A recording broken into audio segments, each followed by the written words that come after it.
200 train ਦੇ ਵਿੱਚ ਸਾਨੂੰ ਇੱਕ ਲੜਕੀ ਮਿਲੀ ਹੈ, ਇਹਦੇ ਨਾਲ ਅਸੀਂ ਗੱਪਸ਼ਪ ਲਾਈਏ, ਬੜਾ ਮਜ਼ਾ ਆਇਆ ਹੈ। ਔਰ ਅਸੀਂ ਇਹਨੂੰ ਬਕਾਇਦਾ ਦੱਸਿਆ ਹੈ, ਪੁੱਛਿਆ ਕਿ ਅਗਰ ਤੂੰ ਸ਼ਾਇਮ ਹੈ ਜਾਂ ਤੂੰ ਗੱਲ ਨਹੀਂ ਕਰਨਾ ਚਾਹੁੰਦੀ, ਅਸੀਂ ਤੂੰ ਆਪਣੀ ਸੀਟ ਤੇ ਬਹਿ ਸਕਨੀ ਹੈ, ਅਸੀਂ ਤੈਨੂੰ ਤੰਗ ਨਹੀਂ ਕਰਾਂਗੇ। ਉਹ ਕਹਿੰਦੀ ਕਿ ਮੈਨੂੰ ਤੁਹਾਡੇ ਨਾਲ ਗੱਲ ਕਰਕੇ ਬੜਾ ਅੱਛਾ ਲੱਗ ਰਿਹਾ, ਠੀਕ ਹੈ।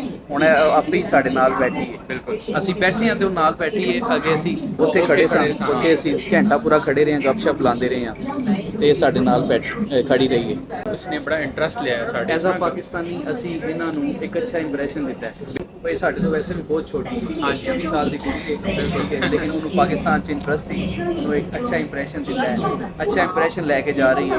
ਸੋਚੇ ਕਿ ਪਾਕਿਸਤਾਨ ਦੇ ਮਰਦ ਇੰਨੇ ਅੱਛੇ ਹੁੰਦੇ ਨੇ। ਬਹੁਤ ਹੀ ਫਰੈਂਡਲੀ ਨੇ, ਮਤਲਬ ਚਾਈਨੀਜ਼ ਅਗਰ ਤੁਸੀਂ ਦੱਸਦੇ ਹੋ ਨਾ ਕਿ ਅਸੀਂ ਪਾਕਿਸਤਾਨ ਤੋਂ ਹਾਂ, ਬਹੁਤ ਜ਼ਿਆਦਾ ਫਰੈਂਡਲੀ ਨੇ। ਤੇ ਮੈਂ ਇਹਦਾ ਬਹੁਤ ਜ਼ਿਆਦਾ ਸ਼ੁਕਰੀਆ ਅਦਾ ਕੀਤਾ ਇਹਨੂੰ ਕਿ ਅਗਰ ਤੂੰ ਪਾਕਿਸਤਾਨ ਆਉਣਾ ਚਾਹਨੀ ਹੈ ਤੇ ਮੋਸਟ ਵੈਲਕਮ ਹੈ, ਅਸੀਂ ਤੈਨੂੰ ਘੁਮਾਵਾਂਗੇ ਫਿਰਾਵਾਂਗੇ। Bye bye.